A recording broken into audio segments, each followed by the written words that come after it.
After yet another dramatic finish this weekend at Kansas, the once large playoff field has now been halved to the final 8 drivers with just 4 weeks to go.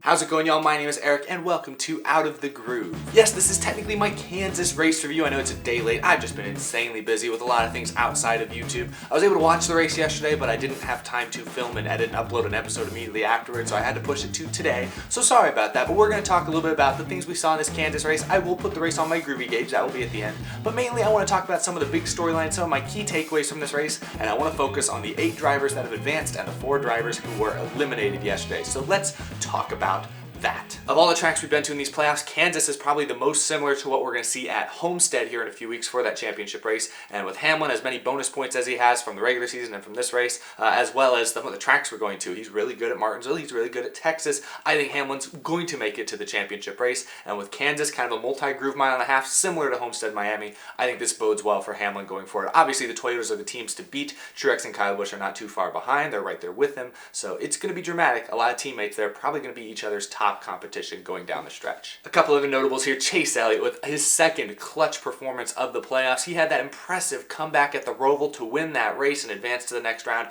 Here we are now just a few weeks later with an impressive second place finish. He came into this race thinking must win. He came into this race 18 points below the cut line. That's pretty substantial to make up in one race, but with Keselowski having some issues, not having a great day, Chase Elliott took it full advantage. He didn't quite win the race. He was about a car length and a half away from winning this race, but he held on and got second, and that proved to be enough to move on. So Chase Elliott, man, he's hanging in there. I think he's a real contender in this thing, so I'm thrilled that he moved on past the round of 16 or round of 12. Joe Gibbs Racing, I mentioned it, strong day, all 4 of their cars there in the top 7. William Byron, a solid 5th place, but he was a little further behind Chase Elliott in points coming today. He was not able to make it into the round of 8. Still a valiant effort. His second full-time year in the Cup Series, and he's made it to the round of 12. Eliminated there, sure, but that's a pretty valiant effort. A very impressive turnaround compared to his rookie season last year. So William Byron, I still think big things are in store for him. This year confirmed, I think, that he is legit. I think this year for me confirmed that William Byron will be a Cup driver and will be a very solid Cup driver for many years to come. So solid performance, just didn't quite have enough. He was in too big of a hole after Talladega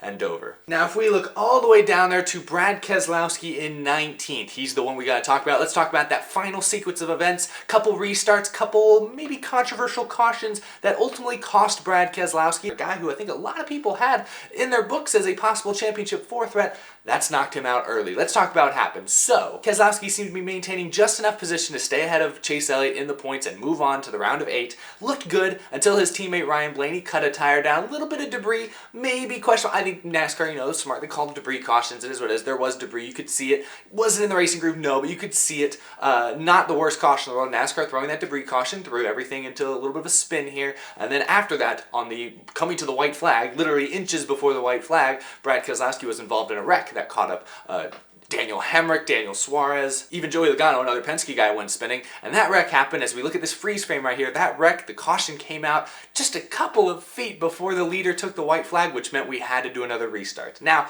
that wreck, I'm kind of glad that wreck didn't end the race, because Brad Keselowski, while I won't say he outwardly caused that wreck, he was one of the most responsible parties. And it would have been a shame for Keselowski to kind of be involved in a wreck that then locked him into the next round. Because after that wreck, seemingly looked like Keselowski was still ahead in the points, and if that wreck had ended the race, Keselowski would have moved on and Chase Elliott wouldn't have. But because, it was Daniel Suarez's fault, kind of, Keselowski's fault, kind of, because Keselowski was involved, I'm kind of glad that didn't end the race and, help Keselowski out. If you're involved in the wreck, it's the same way. If you're involved in the wreck, you don't get the free pass, If you're involved in the wreck, maybe, I don't know, I don't think you should get the benefit of the doubt and get to automatically move into the next round. That's obviously not how NASCAR calls it. They just threw the yellow the moment they saw it. Big wreck right on the front stretch. Sure, of course, there was a quick trigger because it was obvious. There was an obvious wreck. Everyone could see it. It wasn't one of those that they had to search for. Like, oh, is that smoke in turn 2? Oh, caution. No, it was right in the front stretch in front of 60,000 people. Like, everyone saw it. So I don't have a problem with NASCAR throwing the quick caution there. Glad they restarted it. And on that restart, Keselowski just got boxed in. Did not get a good restart. Chase Elliott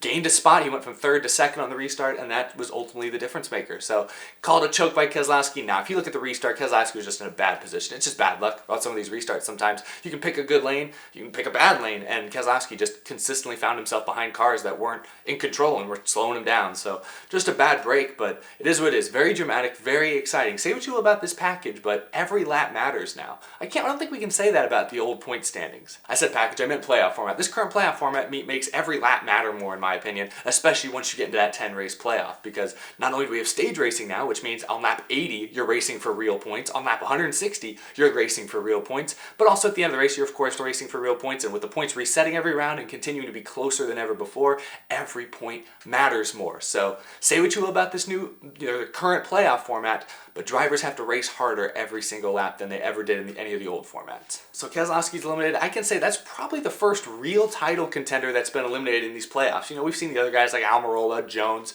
some of those other guys have already been eliminated. Boyer is also now eliminated, but I think Brad Keselowski out of all of them was really the only guy that I think was a real possible championship contender. He didn't have what the Gibbs cars had, but he's been close this year. At times he's looked as good as the Gibbs cars, so that's the first heavyweight I'd say we've had eliminated from these playoffs so far. Alright, so I've already talked about it a little bit, but Clint Boyer, Alex Bowman, William Byron, and Brad Keselowski were the 4 drivers eliminated after this race. A couple Hendrick cars, a couple Fords, the Toyotas are still in it, those 3 Gibbs Toyotas are still in it. Let's go and look at the 8 drivers who are still alive in these playoffs starting in this next round, and let's look at how the points reset. Let's see who's in a good spot going forward. The initial seeding for the round of 8 goes like this. The Toyotas of Kyle Busch, Truex, Hamlin, top of the board, Joey Logano +2, Harvick -2, Chase Elliott's now just -6, and then Larson and Blaney definitely have a little bit of a hole. They don't have as many wins as a lot of these other guys, so they do not have as many playoff points to their credit. At the beginning of these playoffs, my final 4 predictions were Kyle Busch, Truex, Hamlin, and Kevin Harvick.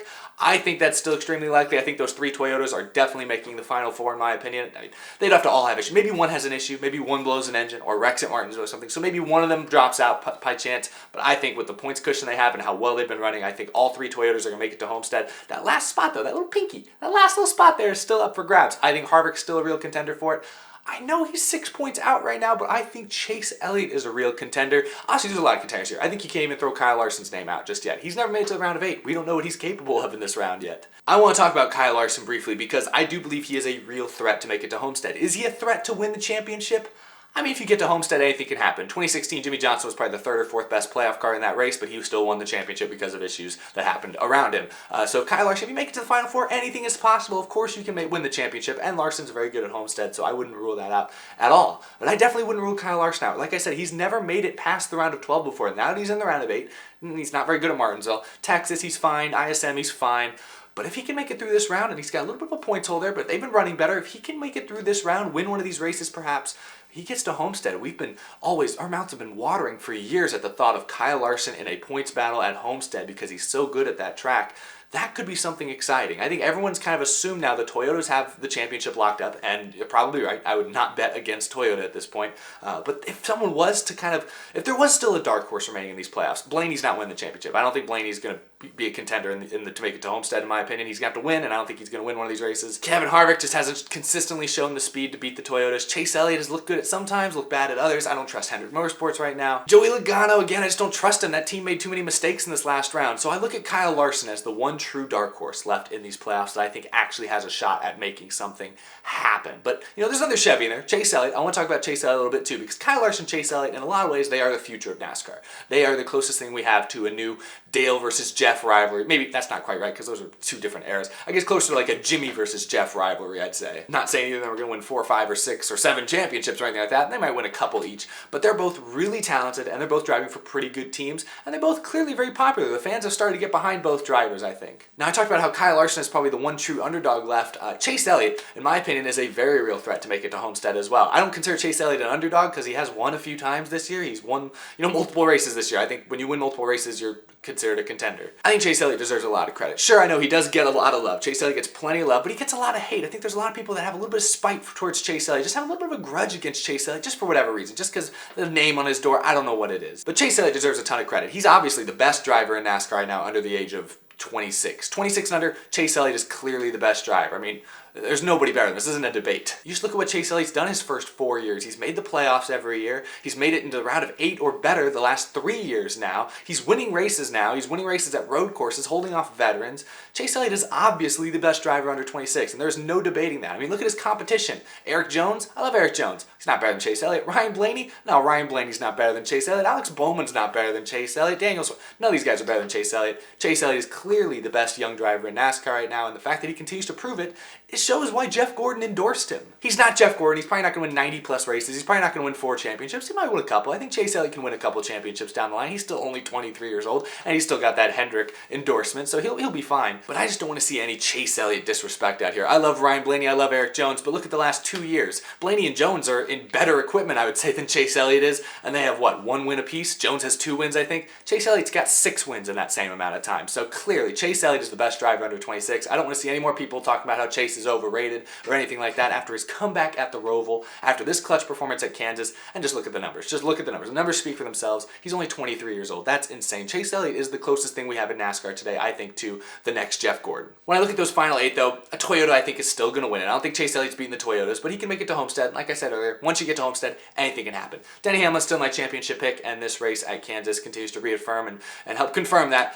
So that's what I'd have to say about that race. Let's just go and talk about the Groovy Gauge here. Let's put this race on the Groovy Gauge. Watch the race, and it was fine. It was interesting. It was good. Not a thriller for much of the race. Typical 2019 aero package. Restarts were insane. 5 wide. Craziness. The racing up front was not bad. Field still got strung out, but I still liked that, especially early in the race I was watching. You know, you had like Larson and Keselowski battling for the lead. They were trading the lead back and forth for a couple laps there. That's pretty cool. That's something you've really never seen in any other mile-and-a-half NASCAR package, so that's kind of fun. And then the end of this race with the way the cautions fell, also with the way the playoff drama played out. Even if those cautions just fell and there was no playoff drama, it would have still been an okay finish. But I think with the playoff drama added to it, with Keselowski and Elliott not even close to each other on the racetrack, but so close to each other in points, very interesting for fans to watch. I think this race, overall, a pretty solid one. I'll give it a 70% on the Groovy Gauge. Not an all-time great, not amazing, not better than the first Kansas race this year. That was definitely, I think, a more entertaining race, but not a bad one at all. I think Kansas is definitely a track that benefits from being a night race, especially with this package. Those cooler temperatures, I think,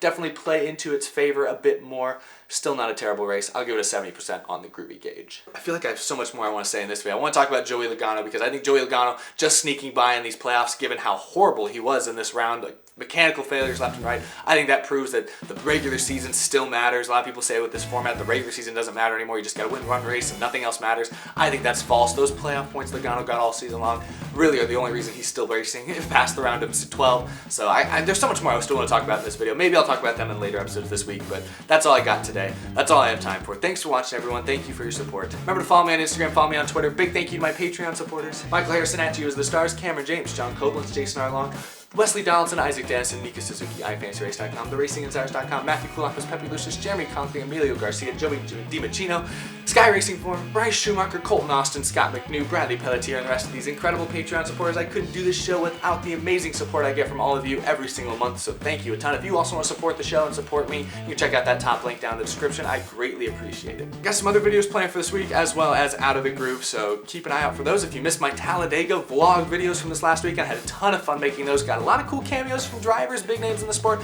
Go check both of those videos out. I uploaded them just a few days ago last week, so check those out. Thank you guys as always for watching, and I will see you again very, very soon. Bye-bye, everyone.